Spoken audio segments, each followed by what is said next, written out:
So I just finished rewatching Game of Thrones. A lot of people criticize the show for many reasons. My main criticisms have always been that the ending was a little bit rushed, a bit of a dip in the quality of the writing, and a few creative choices I would have done differently. One of the main criticisms I see is that the show is too nihilistic, that to be noble and act with honor is a fool's game, and that the only way to win in life and defeat your enemies is to be a manipulative sociopath, to embrace Machiavellian and deceitful tactics. The example of this theme that stands out in everyone's in my mind was the beheading of, spoiler alert, Ned Stark near the end of season one.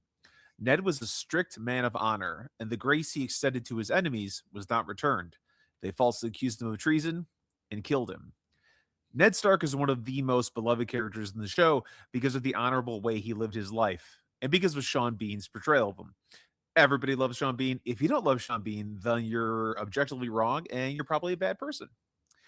As the show went on, the villainous characters would mock Ned for the honor that led to his death. And while the heroic characters didn't quite so mock him, they did often comment on how it was foolish to show a sense of honor and mercy for his enemies. Enemies that not only lacked honor, but were objectively evil people.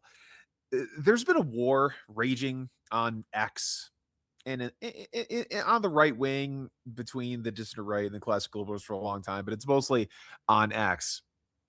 The war is largely based on how to handle the left, how to handle the left. The left has always been evil. They've been building a coalition of minorities for 100 years, not out of kindness, not out of empathy, but for the sole purpose of weaponizing these groups against the white, straight Christian majority.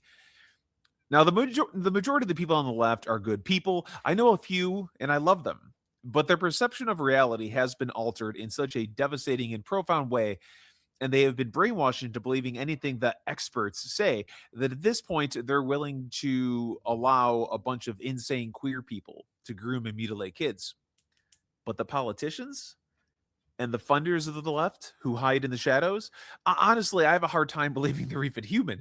Of course, they are human, but I do believe that the good things that make us human have mostly left them. All they care about is power, and they are willing to do anything to attain it and keep it.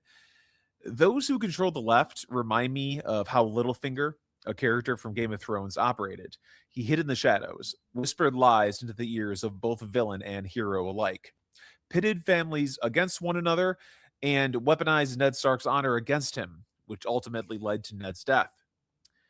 On X, those who identify as classical liberals decry the deceitful tactics of a man like Littlefinger. They call such behavior engaging in the dialectic. And if the right were to adopt these tactics, then they would be no better than the left, that they would essentially become the left. That's why they call them the woke right. What's ironic is that a few of these classical liberals openly engage in dialectics for those who actually have eyes to see. And then we have the various factions on the dissident right. Many of them openly advocate for using postmodernist and Machiavellian tactics to defeat the left. The classical liberals won't stop screeching about it. No doubt James Lindsay looks at a man like Orrin McIntyre and all he sees is Littlefinger. But Littlefinger was an evil man manipulating good people for evil means. One of those good people was Sansa, the daughter of Ned Stark. He killed her father, sold her to a sociopath who raped her countless times, and then tried to manipulate Sansa into killing her sister by claiming her sister was planning on killing her.